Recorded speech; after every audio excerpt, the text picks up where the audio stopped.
So we didn't stay home and watch IMAX Into the Volcano so we could come over here and eat peach cobbler, Mom? What the fuck? Welcome in to the Bro Force Squad podcast. This is episode 89 and we're just a bunch of bros drinking beer and talking movies. I'm your host, Jeff Hornacek, and we are very glad you guys are joining us. Before we get started with the episode, let's go around and meet the fellow bros with me today. As always, we go first into the lab to the mad scientist, Brian Banner. Now, Banner, as a doctor, are you certified to give me a CPR class? And if so, can we drink during it? Yeah, I am a doctor. And of course, you can drink before any CPR class. It's actually recommended by 7 out of 10 dentists. Can you imagine like the training video and the guy's like behind the dudes instructing them and he just has like a koozie with a natty light? Just these double fisting. Yeah, you need to get your lips into it more. Here, I'll hold your beer while you do the chest compressions. Yeah. Hand that over to me. Yeah. What's the kind of doctor? CPR is really a two-person job. One person to hold the beer, the other person do chest compressions. That's a shirt we need, man. All right, and next we go into the paint to our enforcer, Matt Geiger. Geiger, what is one song that if someone were to put it on the jukebox or the sound system at a bar, you'd immediately have to go over and beat the shit out of them? That did. He waited Probably, so. Yeah, that beer's almost warm now. We can cut that out in editing. Why even pay attention to it? Definitely Thunderstruck by AC/DC. Every time I hear that song, I want to chug my beer, throw it against my skull, and beat the fuck out of whoever's around. I have one pretty similar just because it's so goddamn overplayed. Banner knows in college I used to hate this. When Don't Stop Believin' by Journey would come on. I hate that song. Like, hey, listen up, Tevin. Just because you put this song on doesn't mean you have a personality. But it's just a small town girl. I heard this song yesterday. It's a pretty good tune. I don't know if you heard it yet. About every fucking night at closing time. It's kind of B-side Journey. It's one of their lesser known tracks. I just like to go with the deep cuts. I'm not one of those fucking posers, you know? Working at a bar, that song and Copperhead Road by Steve Earle are two songs that I could go the rest of my life without ever hearing again. It would be bad when you would like, you know, some of these ones that have those not karaoke machine, but the fucking jukebox where you can like swipe your card to like type in what you want. Yeah. And you see that Don't Stop Believin' like 7 different people have picked it. You're like, well, this is going to be a rough fucking night. Might as well find another All right. If you have not listened to our show before, or even if you have, we start every episode off with the most important thing in any bro's life, and that is our Chest Day segment. And today, it is another bro versus bro. I believe this is our 4th one. And this one, we had the bell out. All right. Damn, normally he has to go and he's like, it's in the cabinet. Hang on. He runs and grabs it. Loser lose the pod. Shit. Good thing I'm not competing. So our Bro v Bro segments are where 2 bros take a respective movie and they pit them against each other using the 5 Bro Force Squad criteria: the acting, story, our favorite scene, the movie's impact, and its rewatchability. And whichever movie an impartial judge, tonight I will be playing that part, decides to award 3 of those 5 points to is the prevailing movie. Now, if you've clicked on this episode, you know what the 2 movies are because I've put them in the title. But as of right now, I actually do not know the 2 movies that are competing. So, Banner, I'll toss it to you first. You can tell the people what the motif of this matchup is, the common theme, and then I would love to hear the movie you chose to represent in one of the first competitors in our Bro vs. Bro segment tonight. All right. So I decided to go away with the theme. I said every time we've done one, it's been like a space movie or something similar like Ants, and Jeff challenged me with the Wall-E and Shrek.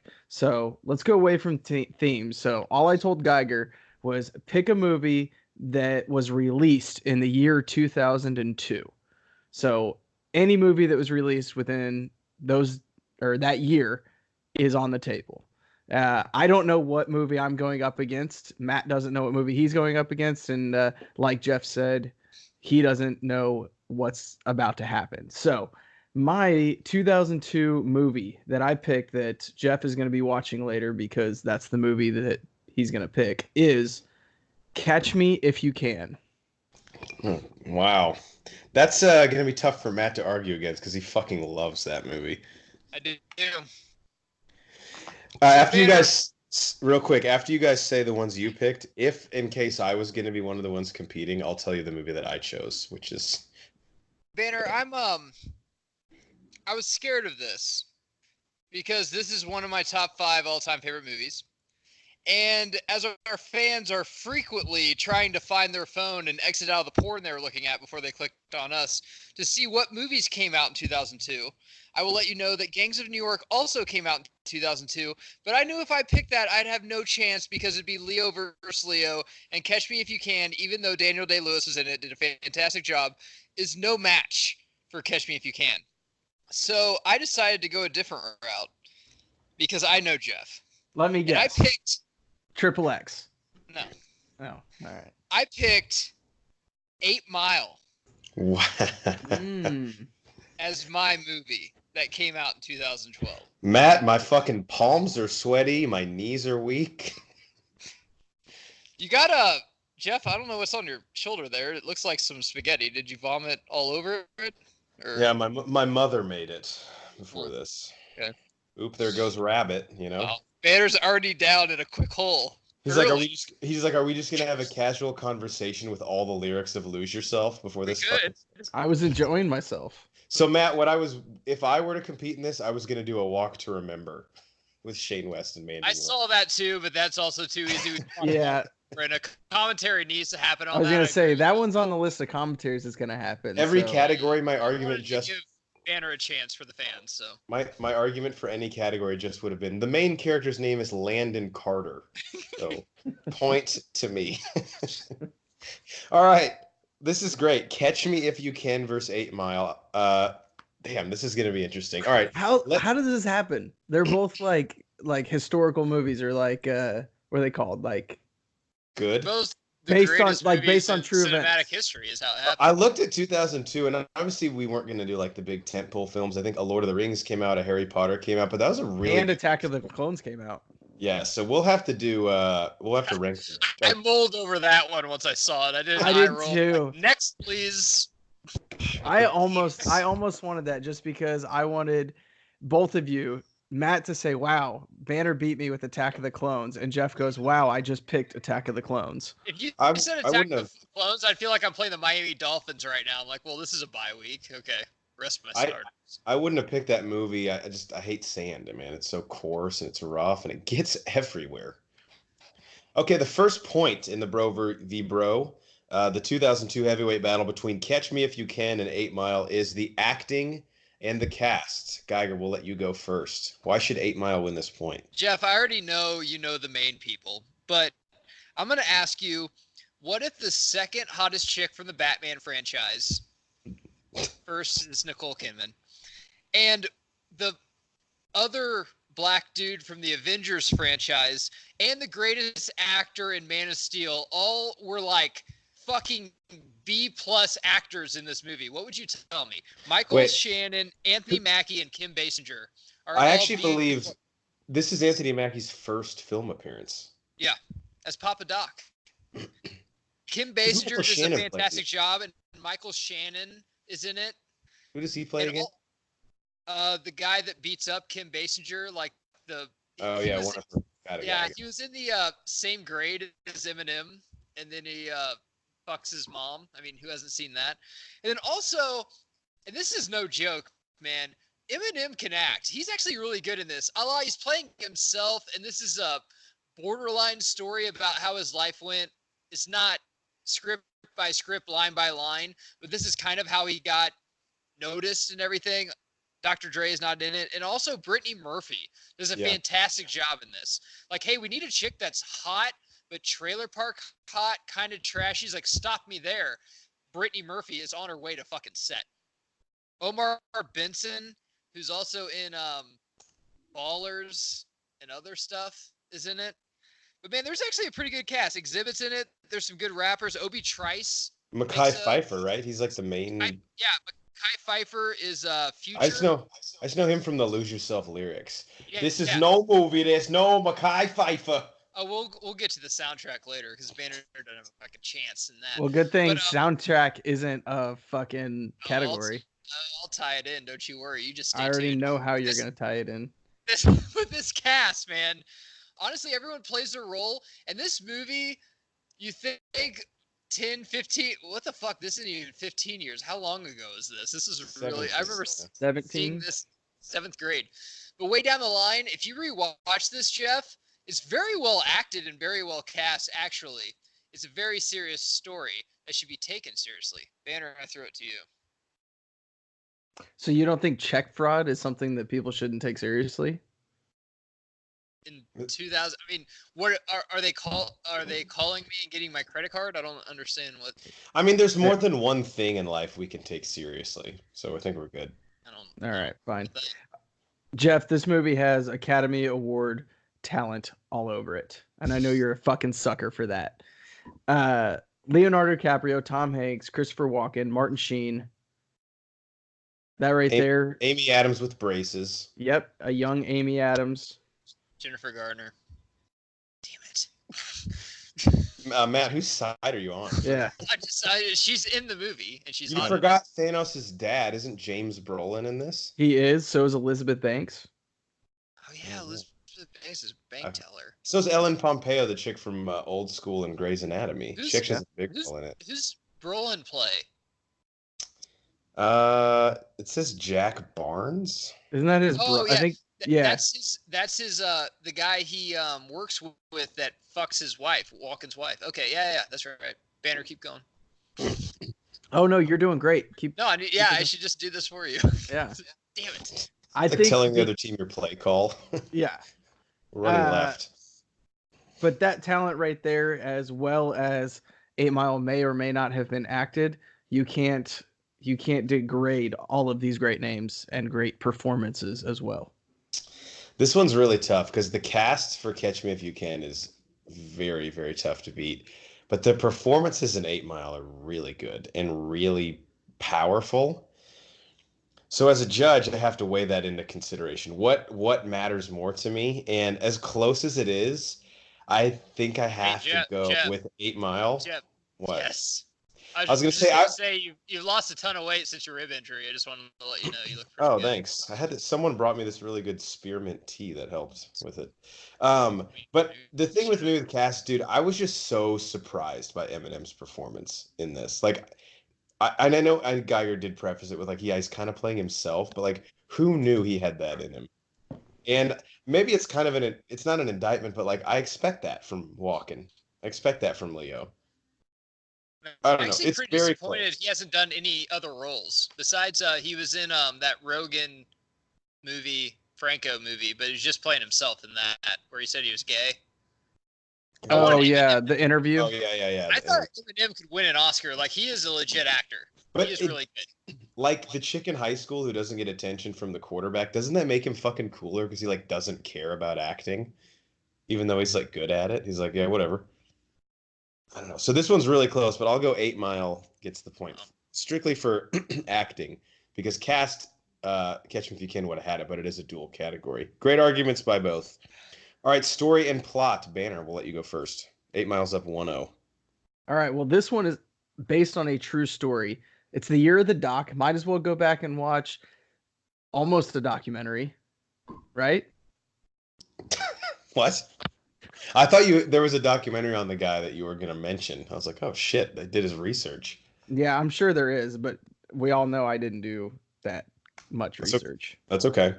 But true story about a guy who basically says, hey, I don't want to work. And he figures out in the 60s and 70s how to commit check fraud, taking people's checks and rewriting them and basically writing himself checks for everything, and how he ran around the country and the detective that was trying to catch him. It's actually a lot of fun if you go back and watch the movie. There's a lot of really fun, really well shot scenes as well. This movie is actually on TV quite a bit. It is. All the time. 8 Mile is... I've seen it on TV recently. I mean, not as much. MTV plays that and Hustle and Flow a lot. Yeah. So, all right, Banner. Rich Guy Trying, which is also a great movie. Yes, it is. Geiger, what do you got for story plot for 8 So Mile? Banner just told you that it is a true story. A rags to riches story. Starts out, life isn't too good. Hey, let's make my life better. And then, at the end, blah, blah, blah. And then it kind of goes down. 8 Mile, also rags to riches story. Works at a plant, is in a trailer park, gets fucking seen, starts rapping, works his way up. However, in Catch Me If You Can, Frank Abagnale isn't playing Frank Abagnale. Leonardo DiCaprio is playing Frank Abagnale. In 8 Mile, Eminem is playing him fuck himself. So you actually see him on the subway writing songs. You see him go to the club and fail. And basically, he shows you. It'd basically be like if Elvis Presley, in his fucking prime, we forget this is in Eminem's prime. Elvis Presley, in his prime, did a documentary on him fuck himself. This has never happened before. Fucking ever. Because hardly anybody with musical talent can act. And if they can, they don't do a movie about themselves in their fucking prime. So I think this story is very similar to Catch Me If You Can. However, you have the actual actor that's going through this that the story is about playing himself, which makes it way fucking above and beyond Catch Me If You Can. I'm sorry, You already Leo. won acting, so you can't use Eminem playing himself as a point in story. Yeah, you had a great point. They're actually kind of similar in the sense that they're sort of biopics. The plot to Catch Me If You Can was like, super intriguing. The con artist in that day and age, like you could never get away with half of that shit now that the internet is a thing. But the man that just lives his entire life almost not knowing anymore what's real and what isn't. The scene where he is soaking the Southwest Airlines like toy planes in his bathtub to take the logo off of them and make like fucking employee badges. That was just like incredibly awesome. And like you said, 8 Mile strength is the performance of Eminem. I think it kind of hurt me that going into the movie, I did already kind of know his story. So it was cool to see it on screen, but Catch Me If You Can had a lot of surprises. So again, another close one. I'll have to go Catch Me If You Can. We're even up at 1. Now, I feel like Geiger has a huge advantage here for best scene. So I'll just give him opportunity to go first. Brittany Murphy getting fucked by Marshall Mathers in a fucking auto plant. Oh, that's not me. Wait, premarital relations? What's that? What? That's the great scene. That's like better than Rosebud. Brittany Murphy. I love how you just compared someone getting fucked to the end of Citizen Kane.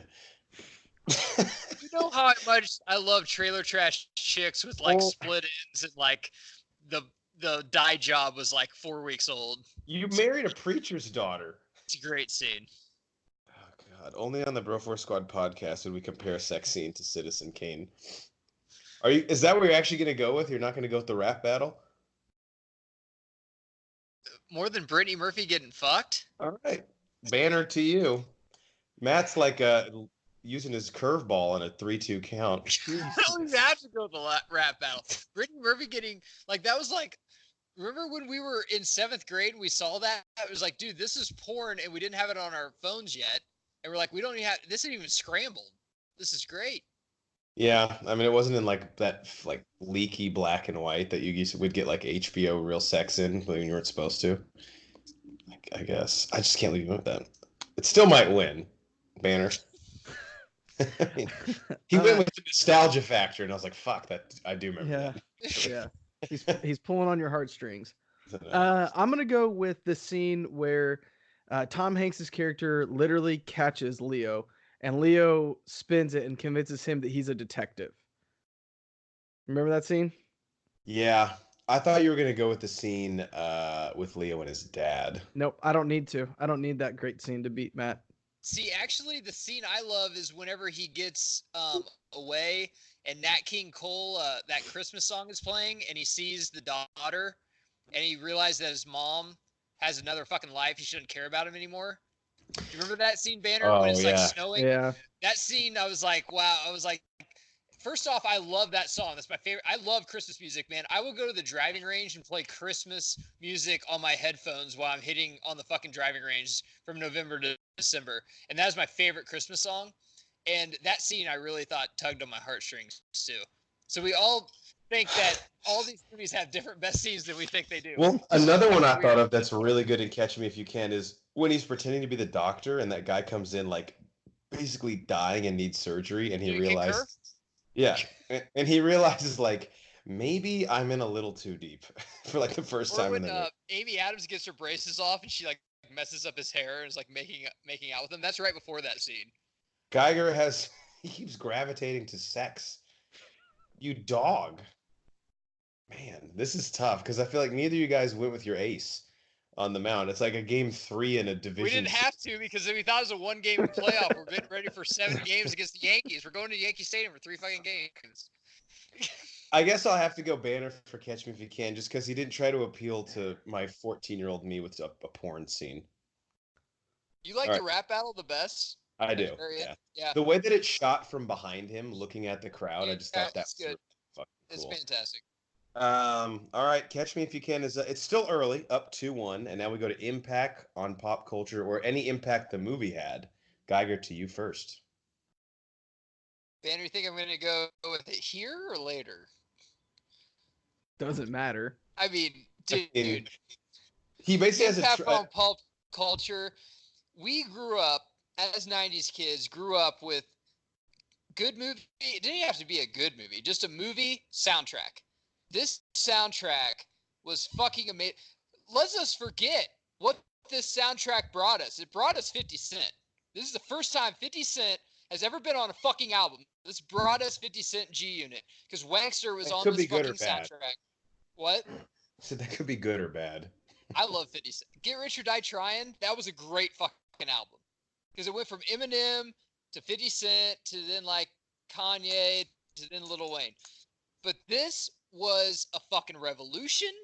Whenever we first saw this, we're like, dude, this is and I'm going way back here, but fucking when the Beatles did Yellow Submarine, when the Who did the Pinball Wizard movie, Tommy, this was our fucking movie. This was ours because it was our generation. And let me ask you this. You ask your parents, if you're a 90s kid, who'd you cry about when they died? John Lennon, Elvis, maybe Jim Morrison, Jimi Hendrix. Our generation kind of sucked at music, and Eminem came along and fucking changed anything or everything. When Eminem dies, I will cry because I remember buying his CDs all the fucking time. This is his movie. This is our Tommy. This is our Yellow Submarine. Our fucking generation had a great soundtrack, great movie, great fucking everything. Banner, I fucking throw it to you. Wow. Yeah, I mean, you're right. I'm going to punt this one. The passion. The passion. Yeah, I just have to punt now. Like, yep, you're right. Dude, I remember listening to the Lose Yourself soundtrack, which I downloaded off Kazaa, on a burnt CD on my bus, and I didn't have like the really nice portable CD player where every time we hit a fucking bump, it would skip. Yep. And that is like nostalgia to me. The dun dun dun dun dun dun dun. Look, I mean that every time you hear that, don't you just like, oh my god? I'm ready to go. It just takes you back. I really respect the respect that you just showed to Lose Yourself. I wrote for the point. I just wrote Lose Yourself. I forgot to write 8. Yeah, he just took a knee. Yeah, like, this hey, one. we're going to the half. Yeah. I'm not trying to get anybody fucking hurt. We tied going to the half. What's the big deal? We're on the shadow of our goalpost. I'm not trying to get a kid injured here. They have the momentum. I'm not gonna fucking go down the half down. Fuck that. We played too good a quarter. I love how Geiger just kind of taunted it like a fucking predator playing with his food. Like, do you want me to use it now on you? The Lose. All right, it's all tied up at 2-2 going into what we should do maybe next time is the categories in a random order just so we don't know what the deciding point would be, I guess, in a 2-2 tie. But I think it should always be rewatchability though, don't you? I mean, that's the best point ever. Do you want to watch it again? I guess. Yeah. That's true. There's some really bad movies that I just can't help but watch it again. That's why on our criteria it's last, man. We planned that. All right, Banner, you're up. This movie is on TV all the time, and you can't but help go, oh yeah, I'll watch it at least till the next commercial. Then maybe you're like, well, now I'm super comfortable and I don't need another beer yet, so you'll watch it to the next commercial. This movie is like that Saturday, Sunday afternoon where you got nothing better to do between your morning activities and your evening activities. Hey, I'm going to sit there and I'm going to watch Catch Me If You Can because it's on TV. all the time. It's more accessible, definitely. Yes. Geiger, So sell me. Banner kind of downplayed it, and I'll even kind of tip his hand a little bit. It's a great movie. I even think it's a perfect movie. I might even say it's probably Leo's fucking best movie. It's one of my top 10 favorite movies, and it's probably the best movie I like Leo in that I can think of at the top of my head. I even like it better than Once Upon a Time in Hollywood that he has it in. However, it is a good movie, but if you're looking for something that after you see it, it makes you feel something, I think motivation wise, 8 Mile, after you see it, makes you feel like, man, this guy lived in a trailer park and worked at a factory. I have dreams too. If I put my mind to it, try my ass off, and keep trying, sooner or later I will succeed. So to motivational wise, I think it's like a Rocky. It's like a Creed. It's something that after you watch, you want to go work out. You want to go get promoted at your job or find a new job, or you want to go get that chick that you never thought you could get. I think it's more of a motivational movie that makes you actually feel something at the end. While Catch Me If You Can, I think it's just a good movie, but at the end, I think if anything, you feel like kind of shitty because he got caught, but then he was just working for the FBI. But that's because it's a true story. Damn. So I guess I mean neither of these movies are like uplifting. You know, you can say they definitely have their redeeming qualities. This one's really tough because Catch Me If You Can, like Banner said, it's more accessible in the sense that it's on TV more, but also it's just easier. Like you can dive into Catch Me If You Can and watch 20, 30 minutes of it and get something out of it. 8 Mile is like you got to sit down and like, all right, let's fucking do this. Let's watch because it's tough. It's tough to watch, but that's part of its allure.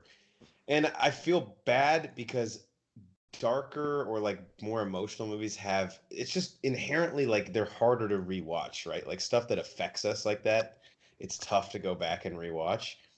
One thing that's kind of making me bend back to 8 Mile though, dude, Catch Me If You Can is fucking long. It's 2 hours and 20 minutes.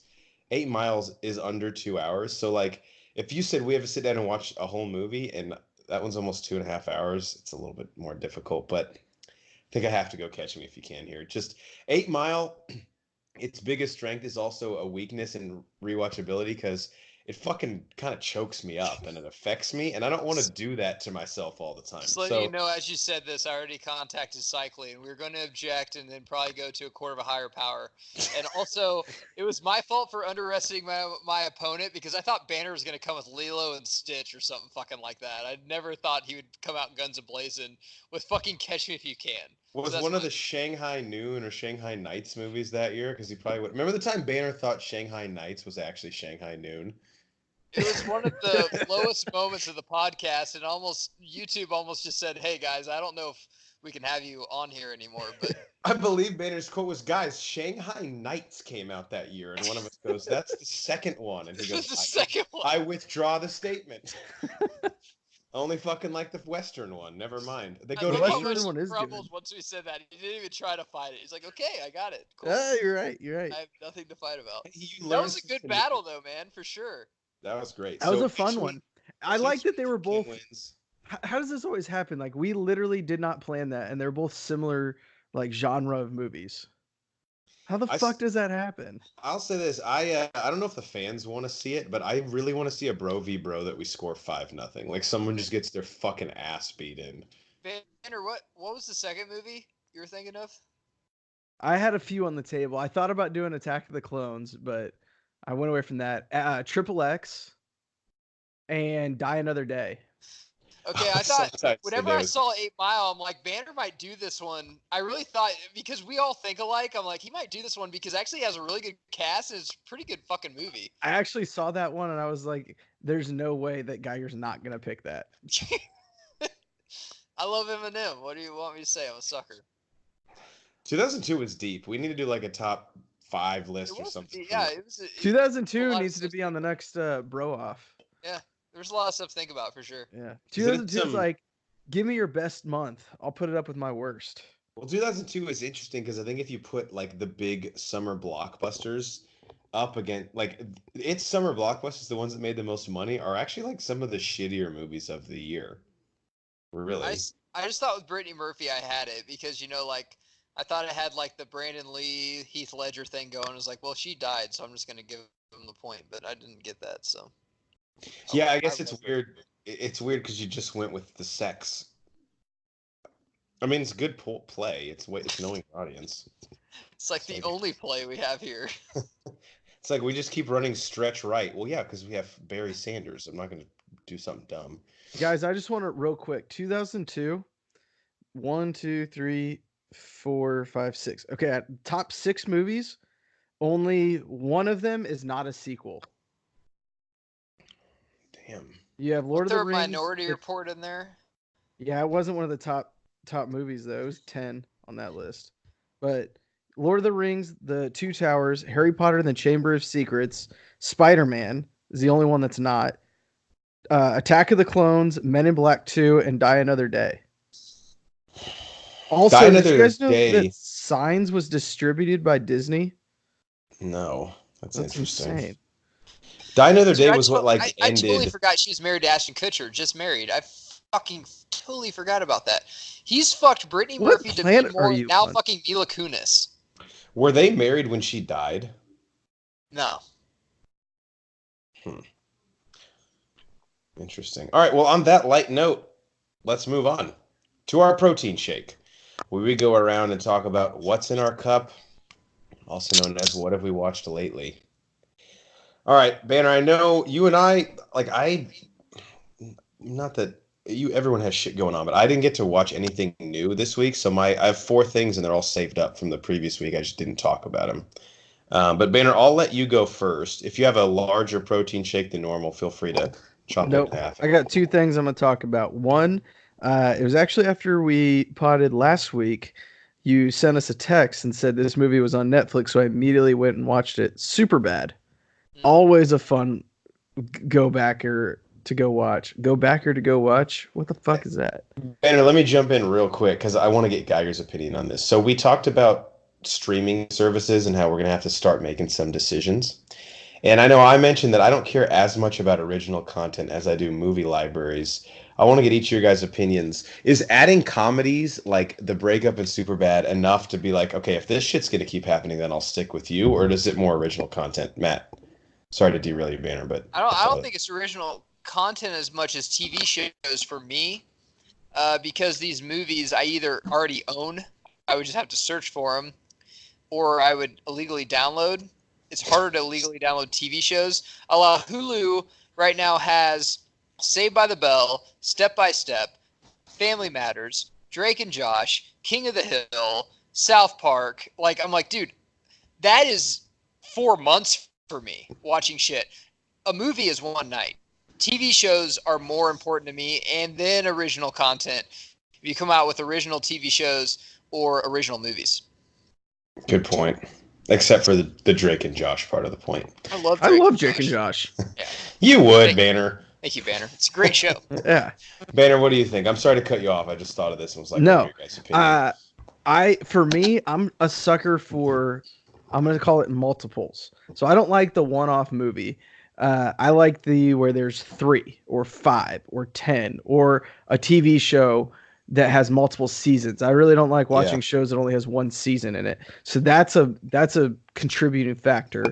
I don't think I answered your question, but that's it's like the teach a man to fish. Yeah. Saying, right? Like there is nothing more frustrating than when I get on Netflix and I see Men in Black 2 and I'm like, you know what? I want to watch those. You can't just watch the second one. You got to start with the first one, then go to the second and the third, and that atrocity. You're like a completist in that regard. Yeah, like I can't just guys. I watched all 4 of the fucking Hunger Games movies in like 2 days. And all 3 of the Descendants movies. Yeah, we know that's a cry for help, and we know. Banner claimed it was family movie night, but every Snapchat he sent his daughter was just like going down a slide while he's watching the movie on his projector. It's a cry for help. It's fine. All right, sorry, Banner. You were talking about Superbad, which of course you fucking love. Yeah, great movie to go back and rewatch. Great one-liners, and it just takes, I don't know, me, it just like, we all had that one crazy-ass night or crazy-ass weekend in college of just you and your best friend, and you get into some shit that, like, you don't know how it happened, and at the end of the night, you're just laying there going, wow, we fucking made it. That's exactly what this movie is, and to, like, be able to think back and reminisce about that night or that weekend is just so much fun. And then obviously it's just funny as shit. And I'm super jealous of McLovin. Because you just get to ride around a fucking cop car, drinking beer with these cops, like shooting bums, blowing up a fucking police car. Chicken what? Chicken what? There was two great chicken high school. what? If you're in high school, you need to watch Days Confused and you need to watch Fast Times at Ridgemont High. And then when Superbad came out, I'm like, those are in that category. That's how Yep. good that fucking movie is. Yeah, Banner, you hit the nail on the head. I mean, for us, this has the nostalgia factor because it came out at a time that our coming of age was happening in our lives also. It's just fucking hilarious. And you guys know what, like, I love two types of movies, right? I love a heist movie and I love movies that take place in one night. Yep. And that's what this is. It hits both the nails on the head. And then Geiger's most famous quote, my ex-wife, who is a whore. Whore, by the way. Met her at a bar. We forget about the cops, dude. I Fucking know. Seth Rogen and Bill Hader. Bill Hader, yeah. The only way I like Bill Hader is that role. After a while, he gets annoying. He's also great in Hot Rod, but he is. Why am I saying great. what weird? He's great. Hospital? No, that's trash can. Okay. Superbad on Netflix. Way to fucking go, Netflix. Although that's the sad thing. Shot Is that like, cat last week. It was already dead, man. it I know, but I was already shot dead. it. Yeah, but I still shot it. It was already dead. Banner, what else? All right, and this is one that I had actually never seen until this week. American Psycho. So weird. I had never seen it. Not yeah, the movie that you haven't seen it. Oh, well, the movie's kind of weird too. But I mean, both, I guess. yeah, I mean, all right, you're not wrong. Yeah, I liked it, but it was very weird, and I'm not gonna lie, there were several times where I was very confused about what was going on. That was the A side of Christian Bale, man. Like, you know, whenever you're going to a concert, it's like, oh man, I've never heard of 30 Seconds to Mars. I'm like, well, listen to Bury Me. That was his A side track. Just watch American Psycho. Whenever he got cast as Batman, they're like, just watch American Psycho. I'm like, okay. I also think he was in better shape for American Psycho than he was any of the Batman movies. I don't know about the first one. I don't know. Have you seen him in American Psycho? He is fucking ripped. Yeah, I mean, he was lean, but in the first Batman, whenever he's doing those push-ups when Alfred wakes him up, I mean, he's like 215. Or when he's with the League of Shadows and he's like balancing on those logs shirtless. Not that I'm gay and notice stuff like that. I'm just saying. Banner, correct me if I'm wrong, but American Psycho is a book as well, right? Yes, it has, and surprisingly, I have not read it yet. There's a good chance it'll be read by next weekend. Interesting. How much do you love the scenes when he's like listening to Huey Lewis in the News or Robert Palmer, whenever he's just like, I'm trying to listen to new Robert Palmer tape, but Reese Witherspoon keeps fucking talking to me the whole time. Yeah. It's so great. Yeah, what a young Reese Witherspoon. That's probably the first thing I saw her in. When was Cruel Intentions? Was Cruel Intentions after that? Or Fear. Oh, yeah, with Mark Wahlberg. Yeah. God, that's a weird movie.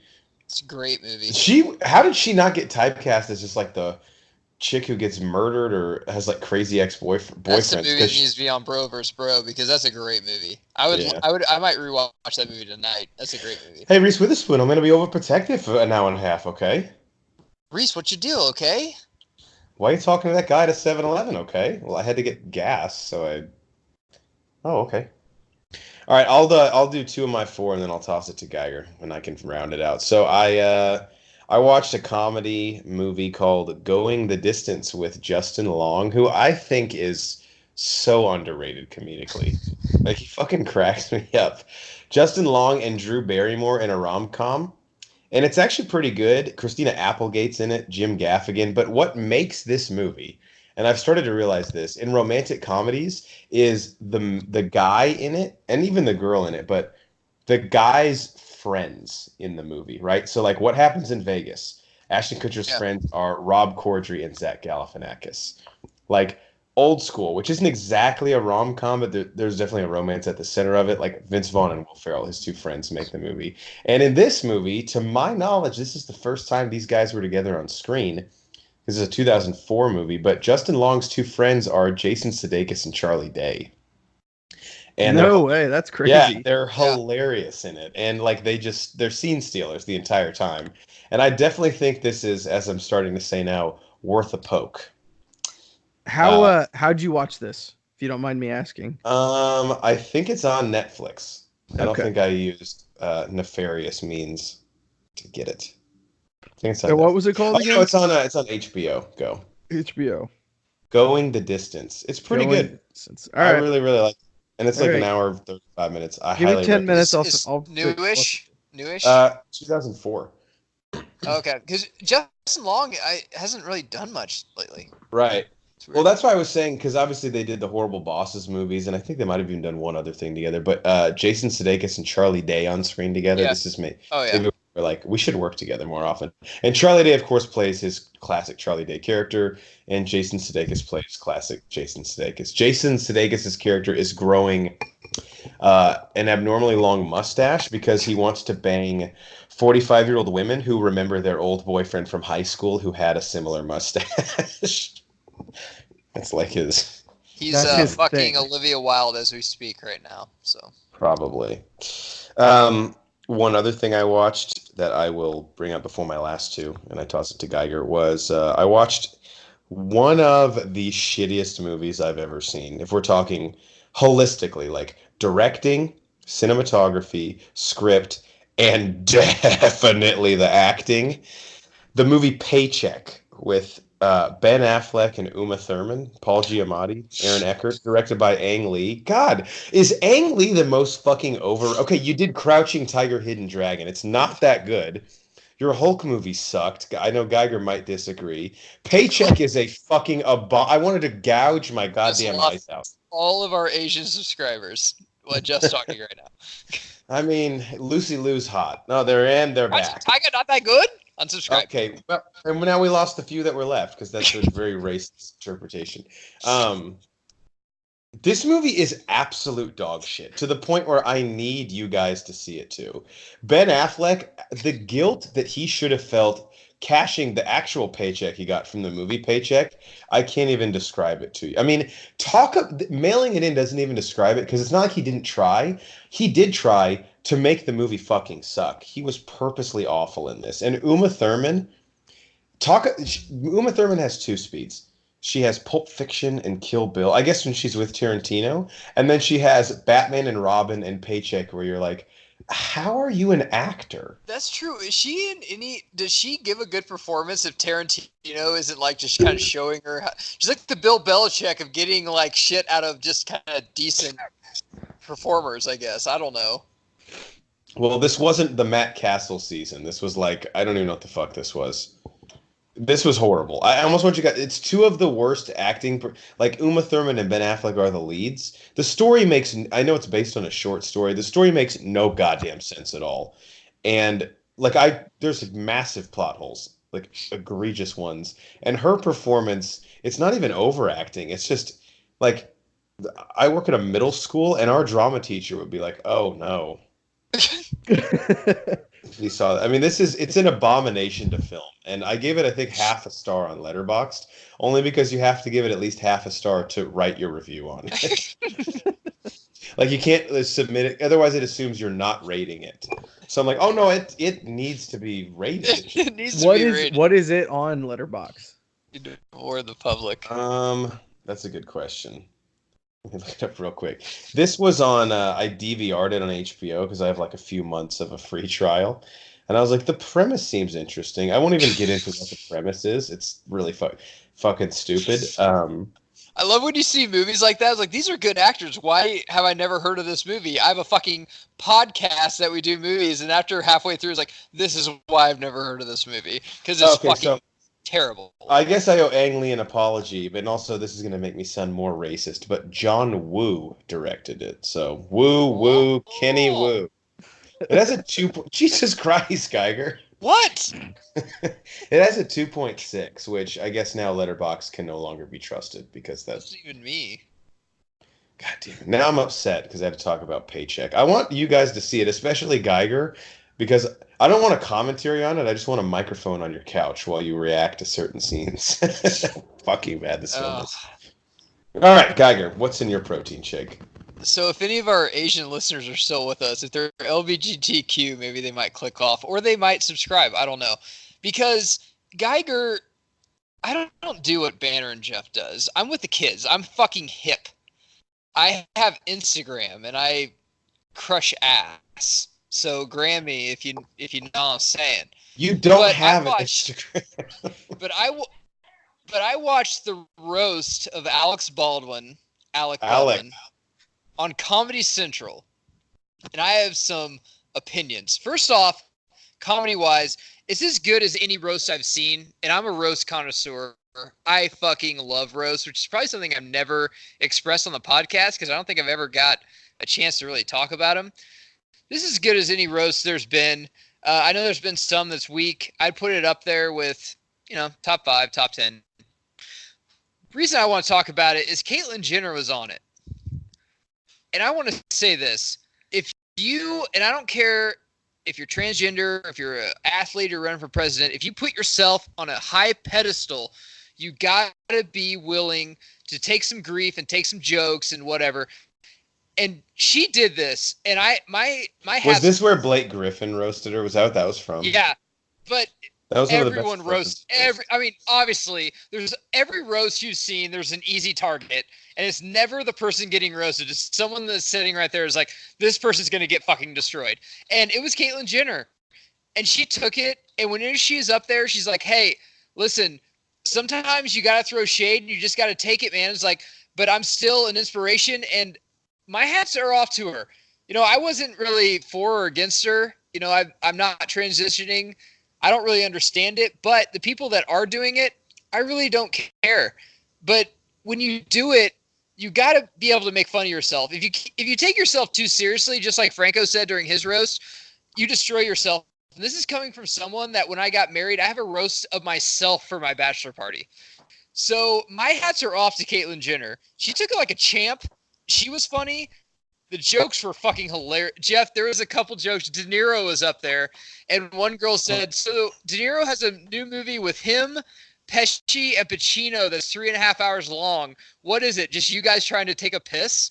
Which is fucking great. That's pretty funny. And then also, Caitlyn Jenner, one of the greatest ones, was like, I think it was Blake Griffin said, we want to thank you for being such an inspiration, but also every NBA player and every rapper wants to thank you for giving us something to fuck for the next 10 years, which is also fucking a great joke.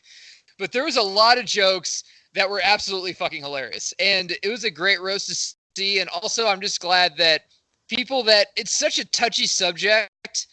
And I didn't know she voted, she's Republican, I guess. She voted for Trump. So there's a bunch of fucking about that. The burn that I saw by Blake Griffin, which is scorched earth, he goes, Caitlyn Jenner is proof that no one in the Kardashian family wants a white dick. Yeah, that one was good too. Yeah. He actually did pretty well. I mean, obviously someone else wrote it for him, but his timing was great, which is everything. But it's a great...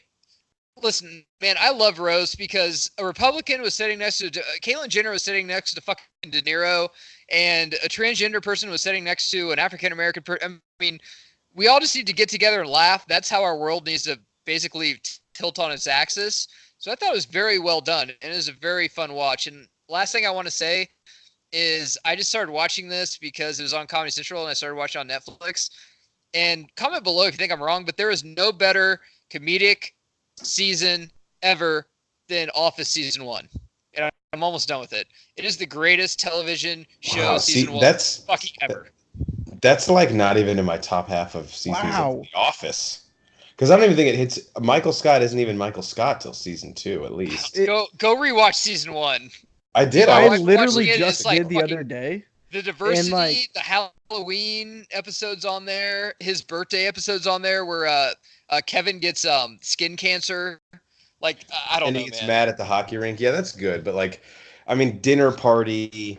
The Warehouse basketball game is pretty good. But I would say there's of my top 10 episodes, I think maybe 2 of them are season 1. Ryan started the fire. I'm not saying that him dating Jan is give me another show that season 1's better than season 1 of The Office. I mean, How I Met Your Mother, maybe that 70s show. That 70s show. I don't know. It's good. Don't get okay. I'll have to rewatch that 70s show because I didn't think that hit its stride either till a couple more seasons. The thing I like about season 1 of that '70s show is Red Foreman was Red Foreman from the jump. Like there was Yeah. they knew exactly who he was going to be, and Same with something about Kelso. right, something about Red Foreman screaming at kids in his basement is just fucking hilarious. The client was season 1 of The Office, where he signs Tim Meadows, and then him and Jans hit up, and he's like, I'm getting mixed signals from her because she doesn't want to talk about business, but also we started our relationship due to business, so I'm not really sure where to go. I forgot the whole him and Jan relationship started like after episode 5, which is just fucking hilarious too. See, I get confused because Season 1 on Netflix is only the first 6 episodes. yeah, it's really short because Really short, right? They can give him a full season order. I don't know, man. Go rewatch it. We can talk about this on a different pod, but NBC's streaming service coming out, Peacock, is claiming they're going to reboot Saved by the Bell and The Office. Which I don't think either. Saved by the Bell rebooted, that'll be cool. But rebooting The Office, I don't know. It's too soon. No, they can't reboot The Office. Saved by the Bell, they're going to have to do a lot of major rewrites because Zach Morris made fun of fat chicks Everybody and a bunch of that ain't gonna work. That ain't gonna fly. I saw a thing the other day that had the episode where Zach and Slater got in a fight, and this guy broke down the film of it. It was really funny. Like on YouTube or in the episode? I think I saw it on Twitter.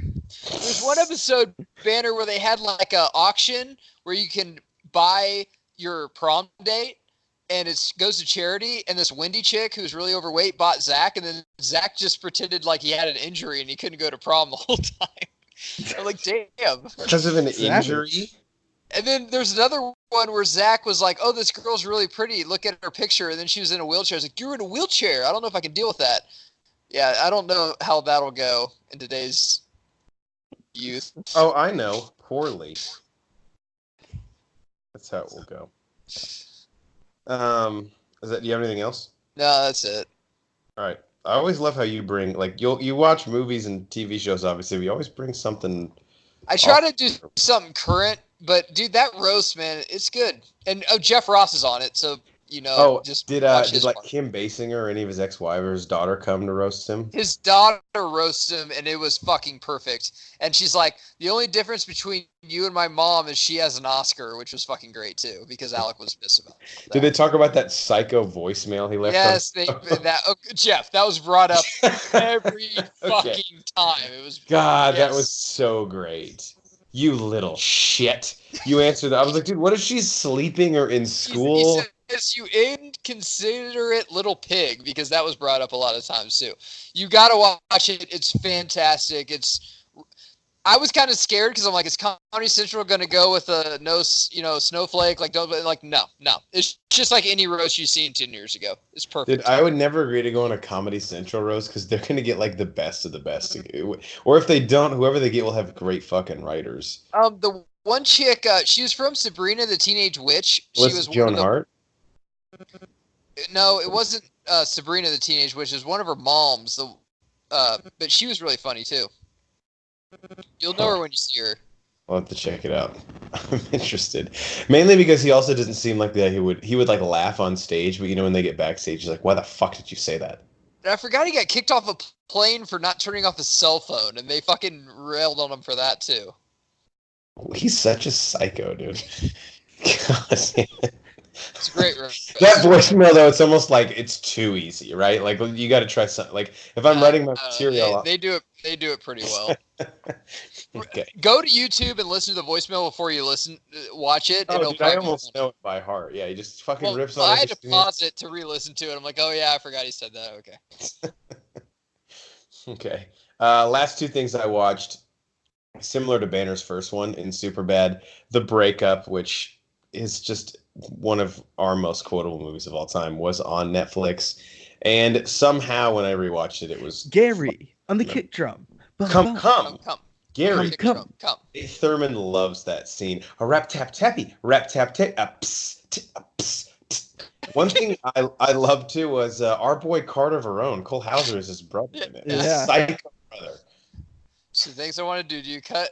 What was cut a hole? First thing I'm going to wrap you in Saran wrap. I'm going to cut 2 holes. One for your mouth, of course, so you can breathe. And then she gets up and walks away. It's funny because I was thinking about best scene. So there's three that I have to narrow it down to. There's the scene in the beginning when they're at Wrigley Field and Jon Favreau tries to fucking fight the guy who's literally Yeah. just sitting next to Vince Vaughn. He does absolutely nothing wrong. Then there's obviously the Madden scene where Vince Vaughn's playing the kid in Madden Online, or when he's playing Brooke's date online, and he's like, "See, I think I'm good enough to figure out how to beat myself." Just an all-time one. So Favreau, as a White Sox fan at a Cubs game, when they're not even playing the White Sox, making fun of the Cubs is one of the greatest fucking things ever too. And You there's guys are like even playing, and you're giving playing- up shit. they're playing the Brewers, and Ricky Weeks steals second base, and the Cubs throw the ball into center field, and he turns around and starts clapping. It's And like, And he's like, sit down. And Favre goes, what? It's a good play. it's a good play. And Like, then at least you're from Chicago, so you can be like, cool, I'll root for the Cubs, whatever. It's not even, like, no, he's going to throw shade at him the whole time. It's they're not even in the same league. Like, it wouldn't even matter. The White Sox were probably playing at the same time, too. But the other best scene candidate is the one in the bar where Jon Favreau says, no, I know. You're smart. Let's say a little louder. Make some phone calls tonight, especially around 10. He's like, I really don't want anything to happen to him. No, I got you. I know. Who hasn't had a friend like that? And Bob's like, seriously, man, I'm not kidding. Like, I'm serious, John. I know. John, I'm serious. I can't do it. No, I know what you're saying. No, I know. Say it a little louder. It's like, is he gonna kill this guy? I wish it would have been a follow-up, like a news segment where it's like, so and so goes missing. Jon Favreau runs him off the road. Favreau just winks at him when it's playing. Like, No, I know it's better if you don't know it. I understand. It's better if you don't know. Last thing I watched, this is just this time of year, was the original, and I say the original because there was a TV show, but Friday Night Lights with Billy Bob Thornton and our boy Lucas Black from Fast and Furious Tokyo Drift. I ain't no army you're a brat. boy. But guess, you was an army brat. And as I was watching this with my fiance, she hates Lucas Black, maybe just because I pretend like I actually think he's a good actor. But I did get her to admit, I was like, look, if this guy is in Hollywood at all, it's for this fucking role, right? Who's that? Sorry, I wasn't paying attention. Lucas Black. Oh, yeah. Yes. Like, Okay, I'm on board now. To be the high school quarterback of a West Texas football team. Like, if this guy were to get a role in Hollywood, that would be it, right? It has to be. Like, there's nothing else you could cast him in where you're like, okay, I guess that's acceptable. And one thing I totally forgot about this movie, there's really no story. Like, it's just football. Like, Yeah. they don't give you anything about the coach. There's a little bit about Garrett Hedlund and Tim McGraw, his dad. There's nothing about the coach's wife. The chick who plays, I can't remember her name. She's great. Connie Britton, who's from the TV show. She has like literally maybe 2 lines. There's no character development. It's just basically a football season. Boobie Miles getting, spoiler alert, hurt, I guess is like the most story we get. But Yeah. I was fine with that. It was just fucking football. It's just good. And I don't know if have you watched the TV series? I've seen the first season and I did really like it. Yeah, it's great. It gives you them diving into characters Great season. if you want. But yeah, I think the movie is fantastic. And I think part of the movie was it's like an hour 45 minutes and they show you legit like 7 of their games. You know, some movies they show you 2 3 games and they like montage the rest. Yeah. That really doesn't happen until the state playoffs. Like they show you almost all their games, at least portions of it. So that takes up all the time. And then obviously the getting there. And rest in peace, the famous Jet Jackson is the backup running back in that movie. He's dead? Yeah, he unfortunately took his life. Yeah, he took some life. But yeah, it was great to see him again, man. I miss that guy. I can't remember his name. I'm such an asshole. But he was good in it. And then of course Garrett Hedlund. And there was Jay Hernandez, who's the safety. He's in a bunch of stuff now. He was in like Bad Moms and he's in Magnum PI. Yeah. He's Magnum PI. All right, anything else for you guys, or do we move on to the end of the show? Yeah, Tim McGraw's great. Drunk dad. Oh, Amber Heard has a cameo as a chick who's fucking. Oh, dude, I forgot Amber Heard's in that. Yeah. Really briefly, but she's. Oh god, here he goes. Did she get beat up in that one? Bruh. That just in real life.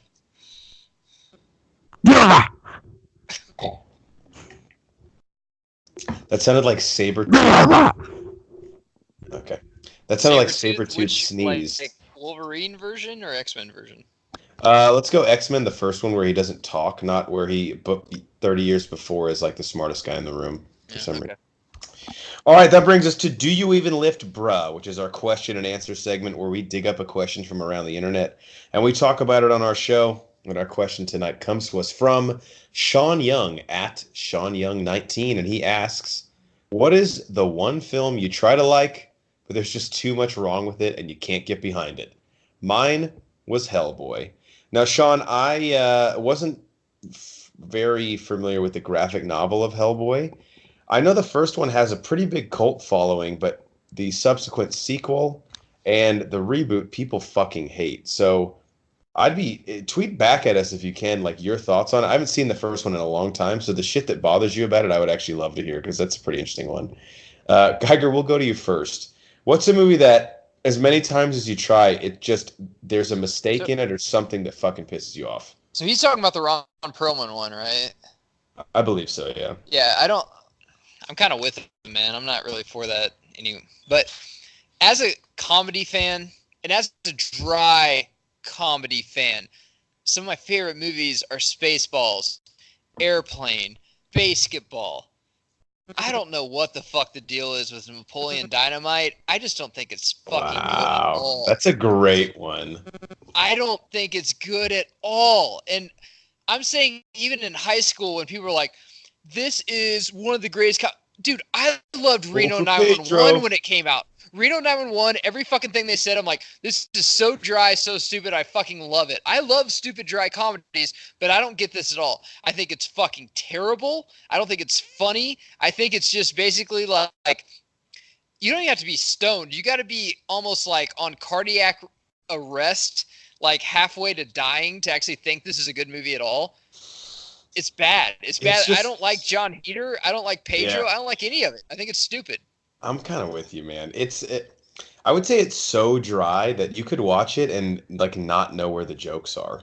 I think if your mom goes to college, if you think that's as good a line as "There's a sale at Penny's" from Airplane, I don't know if I can be friends with you, man. I just don't understand. I forgot your I mom don't. goes I to don't understand college. the movie. I just really don't. That and I'm chatting up hot babes on the internet. It's like, oh man, it's just Needle, you really fat dated. lard, here's your food. It's like a lot. I'm like, I get what they're trying to do. I just don't think it's funny. And I've watched it part when multiple they run times. over the indestructible Tupperware though with the van, I laugh every time. One part I laugh at just because it doesn't make any goddamn sense is when he gets on the bus and he ties that string around an action figure and just holds it out the bus window. Like, what is that? I don't think that's funny. I think it's the same thing as like Nacho Libre that I'm like I I don't get love it. Nacho Libre. Oh, Nacho Yeah, Libre is a I just don't get 'em. classic. I don't get them, man. I'm just with you on don't. Napoleon Dynamite. I gotta jump on the other side for Nacho Libre. But Yeah. every time I say that, people are like, I bet you don't think fucking Airplane's funny. I bet you don't think Reno 911's funny or something. I was like, actually, I think those are some of the greatest fucking comedies of our generation. So I guess I just don't get this. Maybe this isn't a fair way to judge a movie, but like, all right, what it's been 15-ish years since that movie came out. Where has the cast of that? What is the cast of that going on to do? Like They there you did go. Benchwarmers, and that's it. By they, you mean John Heater got thrown a Pedro fucking did bone? Employee of the Month with Dane Cook, which is actually a very underrated comedy. Right, That's but a fantastic comedy. Is he even really a contributor to it? Because Dak Shepard No. steals every scene. Dak there is. Shepard, Jessica Simpson. I'm not saying I'm like, hey man, if you dig it, that's fine. But I mean, Step Brothers is a lot of people say that's the stupidest shit I've ever seen. I don't know why that's not a lot of people, but I don't know why that's funny. These are the type of comedies I like, really stupid dry humor, but I don't get it, man. I love Bill Murray, who's like the king of stupid dry humor. I don't get it.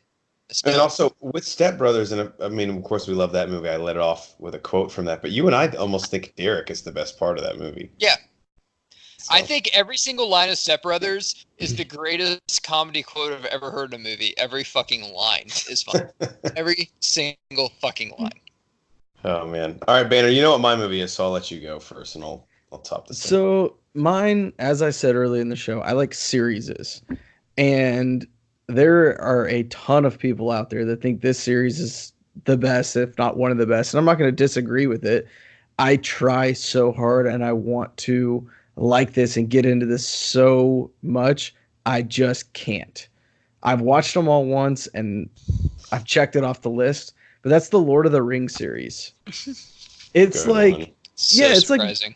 right. It's just right up my alley. Like, I don't know. Did you even watch The Hobbits? Is I haven't because I just can't get into it. Like, I don't get it. yeah.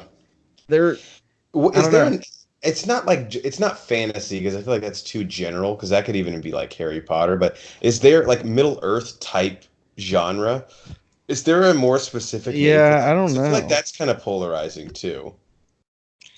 Because Banner, you and Cycly have done Harry Potter commentaries, right? Yeah, we've done 3 of them, maybe But you don't 4. do Lord of the Rings, because that's like saying I like dudes, I just don't like muscular dudes. It's weird. Exactly. I like the Exactly. Two Towers quite a bit, It's really but weird. I'm not familiar with the book. Cycly likes the Lord of the Rings a But lot. he does. He's the He li- most yeah, cultured of Cycly likes us. muscular dudes. That We makes can sense. say Yeah. whatever we want about Cycly because there's no way he's listening right now. Absolutely not. If I see Cycly, I'm gonna steal his wallet. That Sight. escalated quickly. I'm If kind you of with text you him on right that. now, it's like Geiger just said you like muscular dudes. He's like, I do. Yeah, and Yeah, why was that up for debate? I've never once contested Glad that. someone finally admitted it, so I can be free. I think it's Banner- courageous he likes muscular dudes. Banner, of the Lord of the Rings, is Hell, there he's one the that list. do you remember that? It's probably been a long time, but Two Towers has that really long, awesome fight scene. Was that a high point for you, or was it just like, dude, yeah, none of this matters? I think my problem is it took me like 6 tries to get through the first one. It's so slow the first First one is 3/4 really of the slow. movie. It's really hard to get into, and it just like I don't know. I just held a grudge against the series. Like, well, that first movie was really hard to get into, so fuck all the rest of them. And if you think that's slow, the first Hobbit will kill you. There's like a 30-minute dinner scene. Not Ugh. exaggerating, it's 30 minutes, like 28 minutes. Isn't the book is only like 6 pages? How do Yeah, you make and 3 they made fucking 3 movies about movies it? out of one book. Yeah. Although Evangeline Lilly is in it, so maybe we should give it another shot. Yeah, well. I'm like, I just don't get a movie's premise where they just want a ring. Whenever I bought my wife a ring, and she just leaves it on the counter while she's lotioning her hands. All She the just fucking time. washed her hands. Maybe that's what the guy who had the ring in Middle Earth did. I was just putting some hand sani on. Everyone fucking calm down. Everyone's Jesus. going after it. Everyone just needs to I chill sat out. down for one guy. I got a phone call, set it on the counter, and all shit breaks loose. It's Actually, ridiculous. comment below if you want us to do a commentary of that. I bet we can make it funny because none of us like it. So We'd have to have Cycly on, that way he constantly has to fight a 3-versus-1 battle to defend it. yeah, He we could. would. Just fending off barrage after barrage. He Read the loves fucking 3 book. guys against 1. Loves it. All right. Before that, go down that rabbit hole, as Blink-182 would say. This movie isn't going to surprise you. Even worse than Paycheck, this is the biggest piece of shit film that's ever been produced. And I don't think so. Let me finish. You Can I don't know finish? what I'm going to say. Can I I finish? know exactly what you're I gonna thought say. Please, this was can I finish? America. I know This exactly. movie is beyond flawed, and more so than anything, and not being hyperbolic here, it is in my lifetime. Like if Team America were to be taken literally, it would maybe rival this, but it is the biggest middle finger to an audience and laughing at us in our fucking faces as we paid $25 to go see it on IMAX 3D that I've ever seen. And that is the abomination and the biggest shit stain that has ever existed in the history of Disney, ABC, and now Fox, Iron Man 3. And this is coming from someone who would cut my own dick off for the MCU. This movie is disgusting. It's gross. It is gross. It's gross. I kind of like it. I'm sickened. I think it's the worst Iron Man movie. However, the first Iron Man movie is a top 3 comic book movie. The second Iron Man has Sam movie Rockwell. is a great fucking movie because I love Mickey Rourke and Sam Rockwell shines in it. I think it has De Niro's best one-liners ever in Iron Man 2. However, Iron Man 3, I can see it Oh, is De the worst Niro? Iron Man Downey. movie. He meant Downey. He meant Downey, yes. Sorry, Downey. What did I say? De Niro. De But Niro. yeah. Because Close. Downey, Whoa. the Vanity I'm still Fair thinking quote- of Protein Chick. My bad. Yeah, Downey. But it's not that bad a movie. I understand. You're just pissed about Mandarin. Yeah, and now Marvel is fixing it in the Shang-Chi movie, finally. But like the damage is done, bro. Is it? I don't think so. Yeah, the damage. I mean, It, the they middle seat lied to thing. me in the marketing about Ben Kingsley. Don't give me I the guy who played Gandhi to play that fucking character. Yeah, but the Kingsley thing, man. I remember the trailers. It was fucking legit, and yeah, I didn't like him going back and forth. However, if he went way back and was like, "Yeah, I was just pretending I was an actor and stuff," like I get where you're coming from because how you pitched it to me after I saw it with you is what if the Dark Knight Heath Ledger's like, I'm not really the Joker, I'm just an actor. None of this is real. I'd be like, what the fuck? Who is this? Right. That's exactly I'd what be you'd pissed like. too. So that's all I'm gonna say. I understand where you're coming from. Marvel's defense was like, well, in the 50s in the comics, the Mandarin is like very racistly drawn. And I'm like, yes, he absolutely is. That doesn't mean the only way to put him in a movie is to do that. You just don't make him a racist Yeah, caricature. you Marvel can't use that crutch because Black Panther, what is it? Anthony Mackie's character, Falcon, like all this shit they totally redid to make it Black fit Panther modern has a time. villain in the comics called Man Ape. I mean, you can't do that. Well, now. in the Jabari tribe are called white apes, right? Something like that. Something like that. Like something extremely like or white monkeys or Mar- something. Yeah, Marvel's done a really good thing. Like they resonate with the times. They could have done it with Mandarin probably easier than they've done with a lot of the characters. So I understand what you're saying. I just don't think it's like the worst movie ever though. They just let Shane Black come in and fucking do Shane Black things, and there's a reason that he's not affiliated with any. Like he wasn't at on the Infinity War DVD, the directors roundtable where they have all the people that have directed MCU movies. There's a reason he's not there, and it's not because he's a raging alcoholic. Although maybe that is what it is because of. I rest my case. Sounds like our kind of guy. Yeah. Shane Black, if you're listening, hit us up. Who was the other actor we said is definitely listening to the pod? I think it was someone from Mekhi Phifer. Like, what's he up to? Come over. Let's hang out. Like it's usually Brandon Tob- Routh. Yeah, and Toby Maguire. Brandon Routh and Joel Schumacher are listening. Like, they're gonna invite us over any minute now, so we just Yeah, gotta. they live above me. They need to keep it down too. I'm about to go to bed. What are they always having? Like small book clubs or They like to bunkos? play Twister on Friday nights. Just them two, or they're like chicks there? I don't think they can get any chicks anymore. It's not 1998. Even then. All right. Any closing thoughts, Geiger? We'll go to you first. I know just pitched Ralph referenced Twister Hulu, board. but I think we've all forgot how hot Karen and Susan Summers was in Step by Step. So check that out on Hulu. Oh, I love No. when we give people credit that used to be hot. Karen's probably still hot. I don't know. Susan Banner, Summers got some work done. Banner, I'll It let you hasn't save gone well. your closing message for the outro if you want, or you can Yep. say it now. No, I'll say it whenever you want me to say it. You give me the thumbs up. Why don't you say it right now? It's a good message. People Yeah. are listening. If they're in the car, they need to hear it, especially. Yeah. Guys, always don't forget to pull over for your emergency vehicles. They could be going to one of your loved ones. Very well said. All right, for the mad scientist, Brian Banner, and our force in the paint, Matt Geiger. I'm the mayor, Jeff Hornacek, and we are the Bro Force Squad podcast. Thank you for checking us out for our 89th episode. Please follow us on Twitter at Bro Force Squad. Follow us on Letterboxd as well. Just type in Bro Force Squad, 3 words there. Check out all of our movie reviews. If you type those same 3 words, Bro Force Squad, into iTunes, Spotify, and YouTube, you can subscribe to us and follow all of our content. And check out our website, broforcesquad.com. It's where we post everything. And we have the Bro Force Squad Hall of Fame, which I definitely think you will be interested in. Until next time, we'll see you at the movies. I still can't believe that we have to tell people to pull over for emergency vehicles. Just fucking do it. Are you just trying to be Bob Barker?